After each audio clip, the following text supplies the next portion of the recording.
Okay, welcome back. This is the very short scenario of the U.S. invasion of Canada. At the setup, and we actually start in, you can see way beyond, let's see over here, that is starting on turn 2 of the year 1775. It is the first summer turn, and we'll just follow the sequence of play and show you how things work. Things go fairly quickly with small number of units on board and the choices that are going to be made in a scenario like this. But the first order of business is naval phase, which we don't have in this scenario. Reinforcement phase, reinforcements, don't need to worry about that. Indian recruitment, and we just take a look at the Indian recruitment chart here. But in this scenario, basically you have to roll for each agent. There's an agent, I didn't put them in directly in the hexes, you could see. There's an agent here, and there's an agent here in Quebec, one in Montreal. And these are the Indian units that are available to roll for each turn if they're not on the board. One thing they do talk about in the rules concerning Indians, and actually militia too, any units that are supposedly put in an available box, but I have not found any box on the maps or on player aid charts that are designated for available units. It's not a huge deal, but it seems weird to refer to that in the rules and then not actually have one, unless you're talking about something like this as putting the Indian units. I mean, I suppose you could do that. For me, it's just off to the side is good enough. And you just need to roll a 1 for each of the possible units and to see if you can recruit. And I will recruit first the Ottawa tribe, and that is a 3. Next, the Abenaki, that is a 5. Again, we're looking for a 1. And the Huron, I think, and that was a 3. So no new tribes this turn. There is one on the board, as you can see here. And as far as initiative, I'm going to roll for I should stop for a second and just inform you, if you're not familiar with the game, that the goal is simply control of Quebec. So whoever controls Quebec on turn 7 wins the game. And as of right now, there is only a 2 militia and a 4 infantry unit for the British. There's another unit over here which you could move to that point. An Indian unit that you could use as maybe ambush and delay some of the offensive force that's going to be invading from the American. And then you've got a force over here which I'm going to try to move towards Quebec, so we'll roll for, that was great. Let's tighten it up a little bit. I'm going to roll for initiative for that unit, 1 or 2. And he does get a 2. So he gets to move, and I believe it's 2 points. This fortification comes out of 2 points for moving along the lake. Basically, they're using boats Lake Hickside. So that's 2, 4, 6, 8, 10, 12, 14, 16, 18, 20. So they can make it to this Fort Frontenac. And hopefully the next move will be here. They suggest either, there's not that many units in here, so it's not a big deal right now for the British, but suggest they do have some moved counters that you can place on top of units that have moved already, so you don't lose track, but we know this is moved.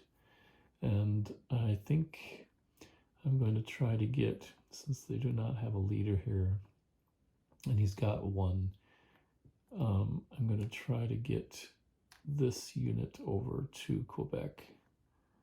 We'll abandon Montreal. So let's roll for Carleton, I believe, is the leader. Yep. And he's got a 5, so pretty good chances. Yep. So 1, 2, 3, 4, 5, 6, 7. We'll go under the fort. And I think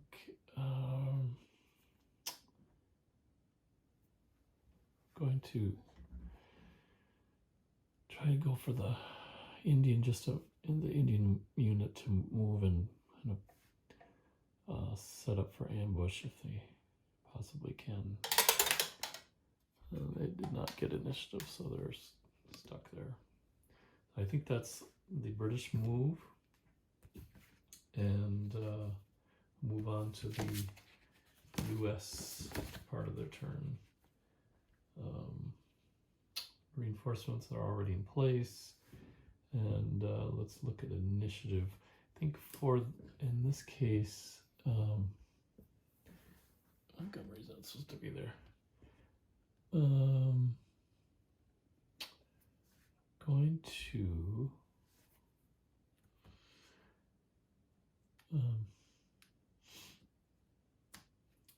one thing about leaders, if they're by themselves, like Skylar is here, they can't do initiative for any units because they didn't start the turn with them, but they can move to a unit later on at the end of the turn.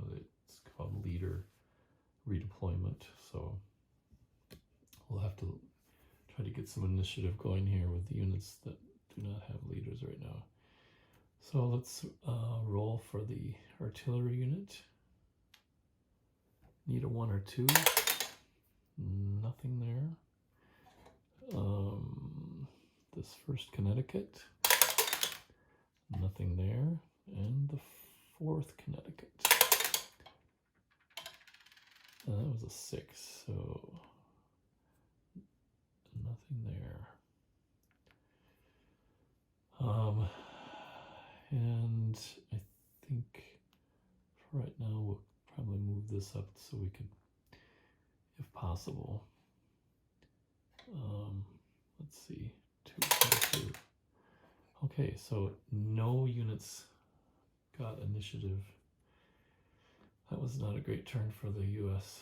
So we're gonna move Skylar up to here and see if we can't get some units going forward, as he can pick up units as he goes if he gets initiative the 2nd, 3rd time. All right, that's the end of the 1st turn. Okay, quick correction on the end of last turn for US. Did not have this unit on the board. It should have been here, and he actually did roll for initiative and got it, and I'm just moving him up so he's with that unit. It doesn't need to be picked up separately, so we'll pick it up again after the next British turn. Okay, this is at the end of the 3rd turn, well, 2nd full turn, turn 3 on the chart. The biggest thing that happened that, well, there were a couple of tribes that were recruited. They couldn't go anywhere. So you've got 3 tribes that can run ambushes in the wilderness and do some screening if they can get into position. But Montgomery and quite a few reinforcements, this is the biggest turn for reinforcements for the American player. And Montgomery picked up quite a few units along the way and managed to move almost to this fort or outpost. And Schuyler, of course, over here failed to roll for his initiative, and he's stuck here.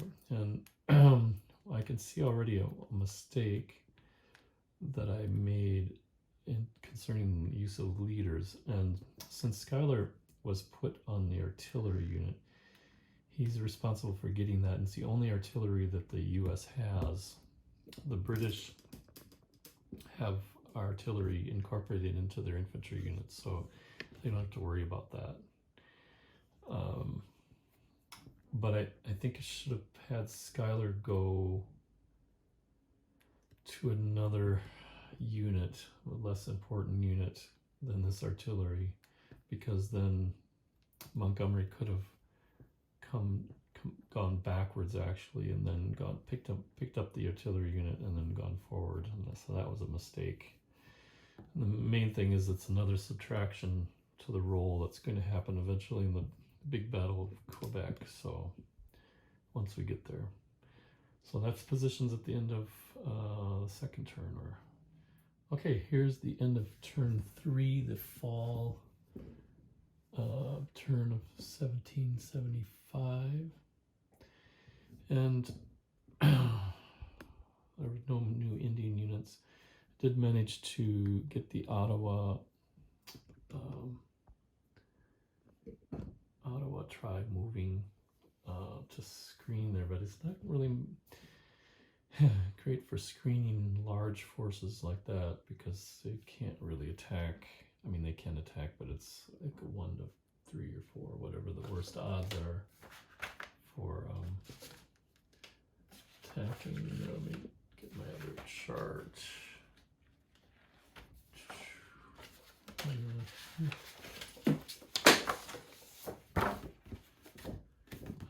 Ambush combat, you can only go to 1 to 3, or you have to be at 1 to 3 to have any effect at all, as you can see there. And really you're just trying to eliminate a step if possible, because it's only you don't lose any of your own in an ambush. So it makes no sense to attack there. Can't do anything. The biggest thing that happened was the fact that this, what do we call this? The Kalmaga tribe is sitting here at the end of Lake Champlain, and I actually redirected Schuyler. Great. Away from, I was going to move up here along Champlain because it's actually faster when you gain initiative, and he's got the artillery unit with him. But the problem with that is he's got 3 ambush factors, and they would only have 1, so those are not good odds. 3 to 1 ambush is, you could lose the whole force. So there is value in those Indian units or any units that can do ambushes like that. This is a pretty cool unit, the Benedict Arnold Brigade, because it has 3 ambush factors, so it can stand up to any of those tribes that may run into, at least at 1 to 1 odds if they're by themselves. So that's nice to have, but he didn't have to do any screening because this unit couldn't move. So Plus it's automatic initiative with the plus sign on the movement. So nice. So that's the situation at the end of the fall turn, and next one is a winter turn. Oh, I forgot to, at the end of the fall turn, you lose the militia unit here, so he's gone. So we'll see what happens as far as initiative for the American, because they could conceivably fight the first battle of Quebec in the next turn if they gain initiative. So we'll check into that after that turn. Okay, the brutal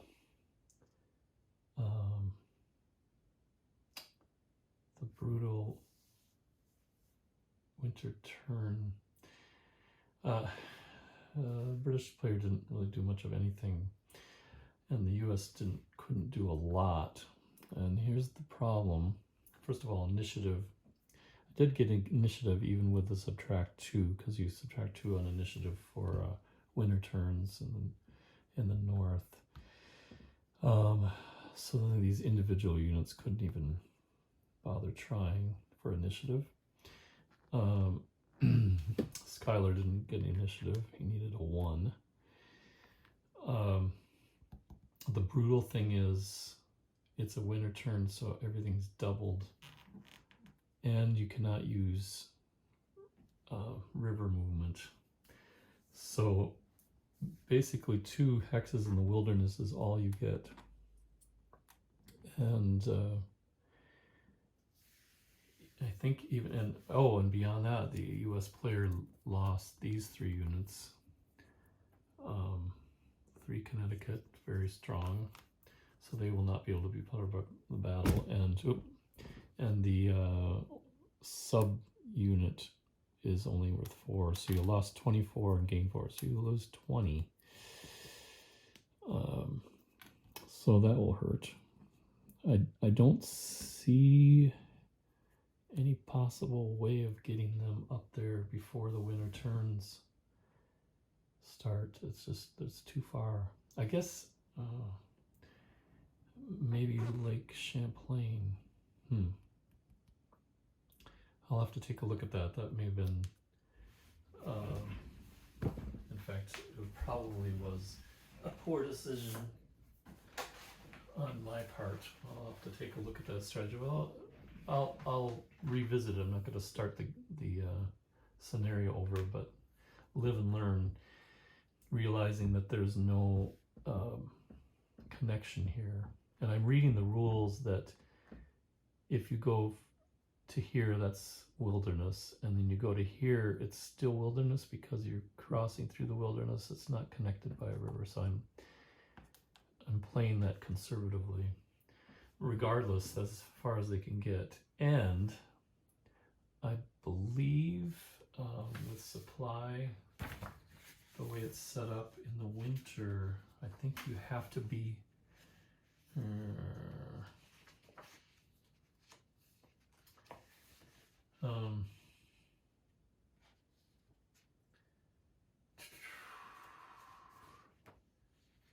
for tracing supply,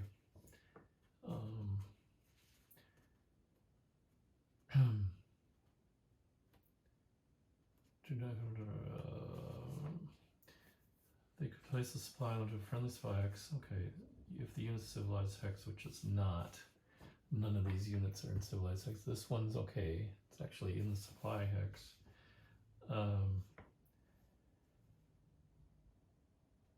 If it's in a wilderness hex, it must actually be in a river, navigable river or road hex. So I believe you can use the rivers for supply.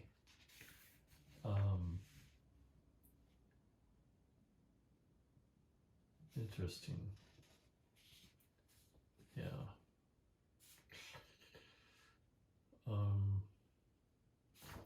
So it doesn't really matter because these units are out of supply unless They're actually on the river. So I'm not sure if using the river in the winter for supply, it's a little fuzzy in the rules. I thought you could use the river as a supply chain even in winter. You just can't use river movement for movement points. So if that's true, these would be okay. This one loses a step and is eliminated. This one's okay. This one would be okay, going back to here. But then all these units would lose a step, which is not good. So if that's true, that's what we're left with at the end of that turn.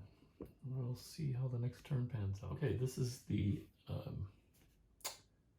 end of the second winter turn, and I'm going to stop and pause here to show you the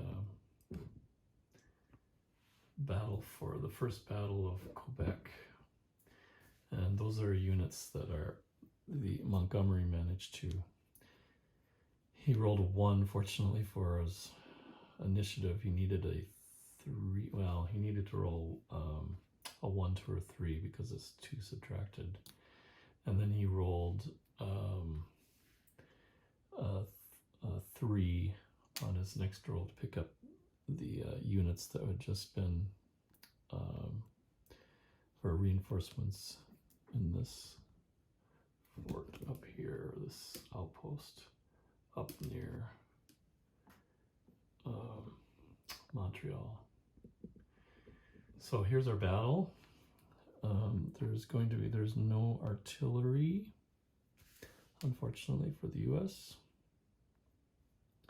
So we have 4, 12, 16, 17, 18 plus 6. 18 plus 6, 24. Just check on something I might have forgotten. I know Benedict Arnold has to withdraw on a certain turn. Not sure if it's the end of this turn or not. Yeah, so we get to use Benedict Arnold this turn, and then he'll have to disappear. So we have 8, 12, 24, 24 to 13. Unfortunately, that's a 1-to-1. That is not good, but we have to try it. So 1-to-1. The commanders are the same. Only one has artillery, so that's -1. There's a fort, -2. And then the reformed Americans lose 1 on attack. So that's -3 on a 1-to-1. Hope for, well, high roll. We got a 5. So on this chart, a 5, subtract 3, 1, 1, 2, 3, a retreat. They both lose 1 step. So we'll lose 1 step here from the 7th, and we'll take off the 1st New York. And they'll have to retreat, and that's the end of the battle because they used all their movement points to get to that point. So we'll put them back up near Quebec and see what happens next turn, although I have to take Benedict Arnold off, and that is the end of turn 6. There's only one more turn left. One more chance for the American. Unfortunately, this is mostly withdrawn units. That's all the factors that, and then there's a couple of eliminated units from winter attrition. And then we have to do winter attrition, and I think we're okay with tracing back here. So, unless I'm reading the rules wrong, which is possible. Okay, we'll see what happens on the end of turn 4, or turn 7.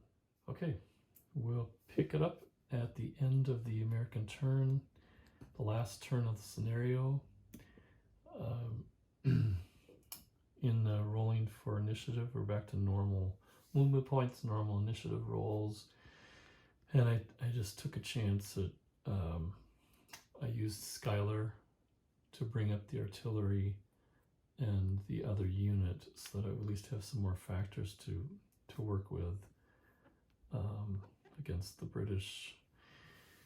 Unfortunately, the artillery unit counts as a factor, this one, plus having artillery, which is great. But the problem is I have to use the lowest ranking, well, really it means highest ranking, which is a lower number. So Skylar has to be the leader in the battle. And that means he's going to lose the 0 to the 1 for Carleton. So here's our final totals for the second battle of Quebec. We've got 10, 12, 16 plus 5 is 21 to 11. It's not quite a 2 to 1, unfortunately. So it probably doesn't look like it would have mattered one way or the other. Whether it got, but we'll see if we manage to get some step losses. So it's a 1 to 1 minus 1 for the fort, 1 for the leader, and 1 for the American reform rules. -3. And that's disaster. 1 becomes 3 AR. So 1, oops, we'll do 1, 2, 3, and that is the end.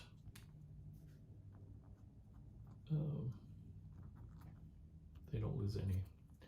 So British managed to hold on to Quebec. Oh. And the 2 leaders are there with the force. So, probably even a die roll of 1 with some of the other odds, it probably wouldn't have mattered. With a -3, that's quite bad. It would be retreated regardless. So that is the invasion of Canada scenario. Very quick summary of my thoughts as far as this game goes and the gameplay. My initial thought is that it reminds me quite a bit of War and Peace, the old one and the new one. Just in the way that you think about forces and initiative and using leaders to move units. Again, the biggest difference with War and Peace and this one, as far as initiative goes, in this game you can move units on their own, since they have incorporated with leaders in their organization. So you have a 33% chance of moving a unit, even if it doesn't have a leader, a named leader. So that's quite different. And then as far as forces go, I've been checking out some of the other scenarios. You can have as many units as you want in one hex. You'll definitely be utilizing these army boxes when you get, when you get more than half a dozen or so units. I noticed that one of the setups for some of the, like Saratoga, I was about to set that up and then realized that it was so many units to find and get into particular hexes for that scenario. I would rather start at the beginning when you can just add gradually, and go from the beginning of a particular campaign, whether it's French and Indian War or a Revolutionary War. But you in War and Peace, you only have a limit. I think it's been a couple of weeks since I played it, so I think that's a limit of 10 points with one leader, but there are limits, and of course you need a leader to move any units at all. Again, the cool thing in this is being able to take a leader and pick up units along the way. And you can tell right now these leaders that have 5 initiative are extremely valuable, because after that initial roll, you're guaranteed of doing all the other things you can possibly do within movement point restrictions. So that's cool. I'm going to set up at least the beginning of the Revolutionary War or French and Indian War. I'll decide which. I might not do any video on it, but when looking at scenarios, they're going to get very involved, and there's going to be a lot more interesting decisions to be made on both sides. I think that decision-making process is quite a bit more complex than maybe meets the eye. In reality, this is a fairly simple game once you grasp the movement, the initiative, and the combat. The combat is very simple. So I think within that simplicity, there's a lot of complexity in what you're actually able to do and what you should be doing. So I'm interested in getting into a little more involved campaign scenario, because there's a lot to think about, which should make the game fun. It'd be great to have this played against an opponent, because playing, especially if you think of the American Revolutionary War, playing the US and playing the British is completely different kind of mentality. So that's what makes it very interesting. So I think it's a good game. I'm not sure if I would take the time to set up certain scenarios, because there are so many units that you have to find, and I have them organized according to turn number. So you basically have to pull out all the units in that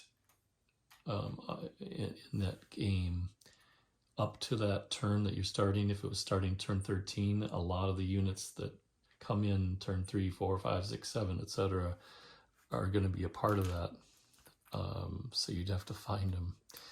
And I don't know if I want to go that far. So there are lots of scenarios you can play. I'm not sure how many you'd actually do, unless there was some way of organizing a little bit better. I don't know how you do that, to do a combination of finding unit numbers and also turn number entry. So that's a little crazy, but they're there for the offering if you want to get into them. So there's a lot of game in here, and I think it's probably underrated. So there are my thoughts. Thanks for watching, and to see you next time. I think if I don't do any more videos on End of Empire, next up possibly will be Battle for Normandy, and we'll see what part of that I want to try. But I really want to. I haven't played that for quite a while, and it's a great game, and I've got enough room to set up the entire campaign in this room, but it would be packing the room. There would be a lot of room to go around the board, so we'll see. I don't know what I'm going to set up in here. So we'll see. See you next time. Thanks.